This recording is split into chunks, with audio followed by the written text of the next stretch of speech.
बिहार के शिक्षा विभाग एक तरफ जहां विद्यालय की मूलभूत सुविधाओं के साथ साथ शिक्षा की गुणवत्ता को दुरुस्त करने में लगी हुई है, वहीं अभी भी ऐसे कई विद्यालय हैं जहां की स्थिति काफ़ी बद से बदतर है। भागलपुर जिला अंतर्गत प्राथमिक विद्यालय पूर्वोत्तर रेलवे परारी सरकार के तमाम दावों की पोल खोल रही है। दरअसल यह स्कूल भागलपुर नगर निगम क्षेत्र में है, लेकिन इस स्कूल में कोई सुविधा मौजूद नहीं है। शिक्षकों का कहना है कि यहाँ के बच्चों की जिंदगी लगी रहती है दांव पर। स्कूलों में बाउंड्री नहीं होने से यहाँ के बच्चे स्कूल से सटे हाईवे पर खेलने के लिए चले जाते हैं, जिससे उनकी जान पर भी खतरा बना रहता है। यहाँ क्लास 1 से लेकर कक्षा 5 तक के क्लासरूम हैं, वो भी 2 ही कमरे हैं और वो भी छोटे कमरे। इसी 2 कमरे में क्लास 1 से लेकर कक्षा 5वीं तक की पढ़ाई होती है। आप अनुमान लगा सकते हैं कि यहाँ पढ़ाई किस तरह से होती होगी। शिक्षकों का कहना है कि स्कूल में कोई बाउंड्री नहीं है, जिसके कारण यहाँ के बच्चे स्कूल से सटे हाईवे पर खेलने जाते हैं। हमेशा यह डर लगा रहता है कि कोई घटना न घट जाए। स्कूल कैंपस में असामाजिक तत्वों जैसे लोगों का जमावड़ा लगा रहता है। सुअर एवं कुत्तों के द्वारा स्कूल को गंदा कर दिया जाता है, पर प्रशासन का इस पर कोई ध्यान नहीं है। इस स्कूल की शिक्षिका का कहना है कि वो भी यहाँ अपने आप को असुरक्षित महसूस करती हैं। सरकार के तमाम नियमों का पालन शिक्षकों के द्वारा किए जाने के बावजूद सरकार के द्वारा दिए जाने वाले कई सुविधाओं से यह स्कूल वंचित है। देखिए इस स्कूल की बदहाली की पोल खोलती है सीधी तस्वीर। एक ही वर्ग में तीन क्लास चल रहा है, जिससे परेशानी होती है कि एक टीचर जो है 3 क्लास का कवर नहीं कर पा रही है। 4 और 5 को जब पढ़ाती है तो 3 क्लास का जो है वो बिल्कुल ऐसे ही रह जाता है और वो बिल्कुल कमज़ोर है। जैसे सरकार ने कहा है कि उस कमज़ोर बच्चे को पढ़ाना है, तो बिल्कुल 3 क्लास का बच्चा तो बिल्कुल कमज़ोर हो जाता है, कैसे चलेगा। और 2-3 टीचर हैं, संभव नहीं होता कि 5 क्लास का कवर हो सही तरीके से। ये तो दिक्कत हो ही रही है, इसके लिए यहाँ टीचर चाहिए। बिल्कुल बिल्कुल। और भवन तो चाहिए, बाउंड्री नहीं है। असामाजिक तत्व बहुत परेशान करते हैं, जो इसका सामना आज हम 17 साल से कर भी रहे हैं और आगे क्या होगा पता नहीं। बहुत सारी दिक्कतें हैं। कब इस स्कूल में आप आई? 2007 में। 2007 में।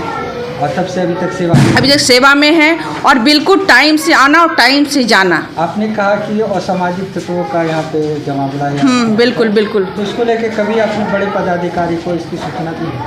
कई बार ऐसा कहा गया है, लेकिन ऐसा कहीं से भी अपने ऑफिस में तो हम लोग कही देते हैं।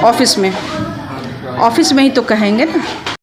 आश्वासन नहीं मिला है कि कई पदाधिकारी को तो नहीं बोले हैं, लेकिन अपने ऑफिस तक खबर जाता है कि असामाजिक तत्व आते हैं, परेशान करते हैं। और कई बार फ़ोटो भी हम लोग दिए हैं कि बरामदे पे पूरा सुअर आके बैठ जाता है। कई बार फ़ोटो गया है, लेकिन आज तक ऐसा कोई भी उधर से आश्वासन नहीं आया है। फिर भी मतलब बाउंड्री वाल का कोई भी, कई तरह की चिट्ठियाँ भी गई है, हमारे हेड सर दिए हैं, इसके पहले हमारे मुनीलाल सर दिए थे, लेकिन कभी ऐसा कुछ भी नहीं हुआ। सरकार के द्वारा जो सुविधा है, सब सुविधा और जो स्कूल में मिलता है, यहाँ मिलता है। हाँ, बाकी सुविधा तो मिलती ही है। बाकी जो सरकार की सुविधा है, ड्रेस, बुक, वो सब तो मिल रही है।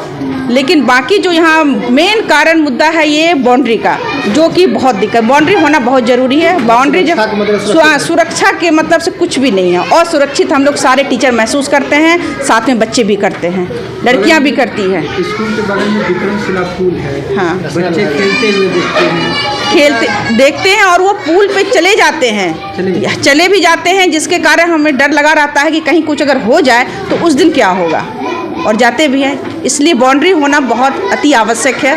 इसके लिए सरकार को कहा जाए। क्या नाम है?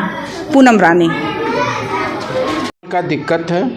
और दूसरी बात, एक रूम में 3 क्लास, एक रूम में 2 क्लास चलती है। दूसरी बात, असामाजिक तत्व इस जगह चारों तरफ गंदगी फैला के रखता है। इसका कोई सुरक्षा नहीं है। यहाँ सबसे पहले बाउंड्री वॉल होना बहुत ज़रूरी है। वैसे हम लोग बराबर विभाग को रिपोर्ट देते हैं। बीच में लेटर भी आया है बाउंड्री वॉल का, उसका भी हम चर्चा किए हैं विभाग में लेटर के माध्यम से। अब देखिए क्या होता है। अच्छा, और जो सुविधा बच्चों को मिलनी चाहिए, सारी सुविधा बच्चों को मिल रही है अभी। सर, बगल में नेशनल हाईवे है विक्रमशिला से, उसके लिए सजग रहना पड़ता है। कभी कभी बच्चा है गुड्डिए के लोभ में अभी एक बच्चे को मारे हैं। लेकिन क्या करेंगे हम लोग, बाउंड्री के बॉल के चलते ऊपर चढ़ जाता है, ठोकर लग जाएगा, उसकी ज़िंदगी चली जाएगी और गार्जियन आके बोलेगा। तो इस बीच पढ़ाने में थोड़ा सा दिक्कत हुआ। हाँ। क्या नाम है? रंजन किशोर। कब से सेवा कर रहे हैं? 12 में आए हैं, 16 जून को। 12 में। 10 बजे।